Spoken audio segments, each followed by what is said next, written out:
ito, pinagmalaki ni Marcos. 2 bilyong dolyar na investment mula sa Canada mining company to expand critical mineral. O, di ba?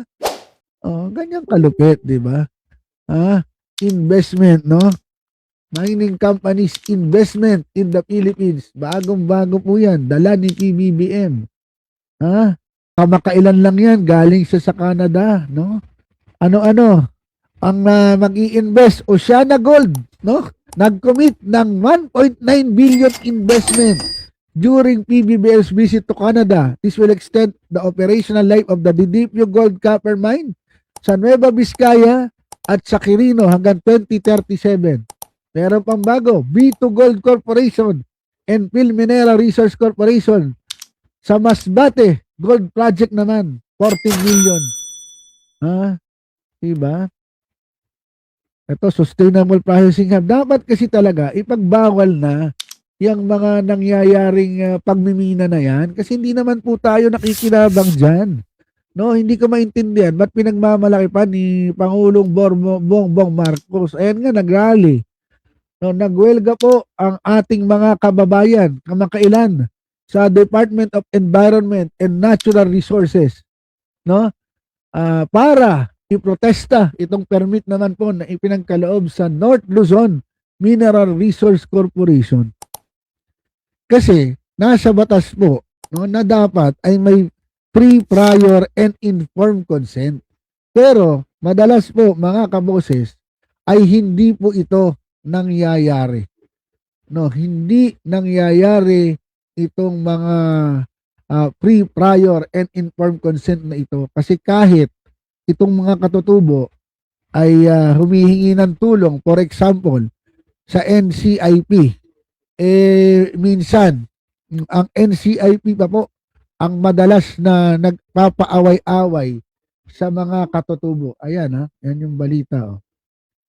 Diba? Tinagtutusok ang DENR. Sakit nun. Aray! Sino mas bakit nun? Aray ko! Aray ko! Wag po! Ayan, sinayawan pa. Kahit sayawan yan, baka manid naman ng mga taga-DENR. Maikinig ba yung mga yan? Diba? Ayan, tumututol ang mga katutubo. Ayaw nila sa mga dambuhalang pagmimina. Pero tuloy-tuloy pa rin po kayo. At hinuhuli itong mga nagpo-protesta, pinipigilan. Ayan, diba? Talaga namang mandarambong ang tawag sa DENR. Talaga namang mandarambong itong mga tao ito, diba? Kaya ano pa yung aasahan natin, diba? Nagwewelga na nga yung mga tao, pero hindi naman pinapakinggan itong DENR kasi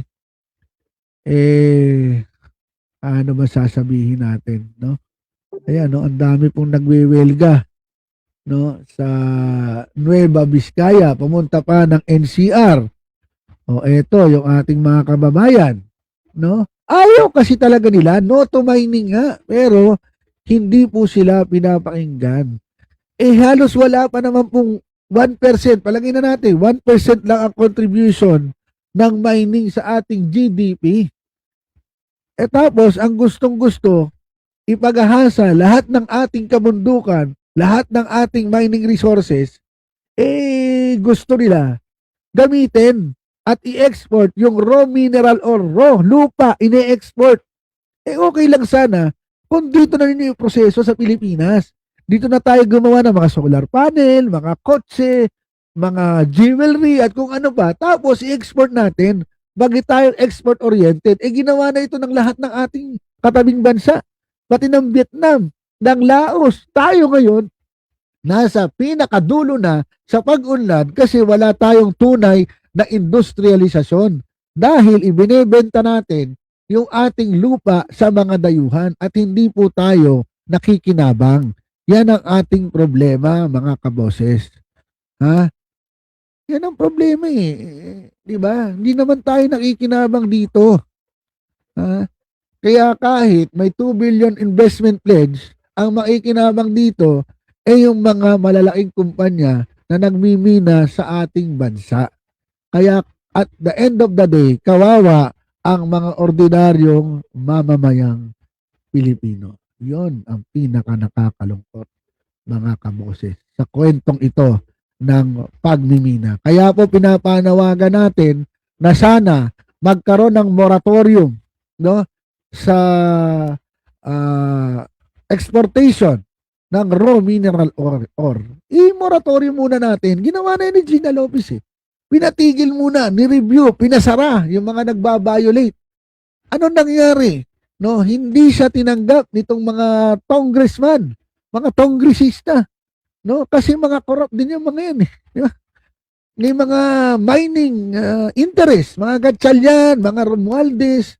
Di ba kaya hindi pumasa si Gina Lopez hanggang sa bumigay na rin si PRRD. Anong pinakamalapit na ginawa ni dating Pangulong Duterte, pinayagan niya uli itong open pit mining. Di ba? Ganong katindi ang nangyayari sa pagmimina. So sana magkaroon ng moratorium, tumino itong DENR, itigil muna at tayo ay mag-focus sa pagtingin kung ano ba dapat ang mangyari sa pagmimina. Ibasura na natin ang Mining Act 1995 at maggawa tayo ng bagong mining law na papabor po sa mga Pilipino at hindi sa mga dayuhan. Ayan.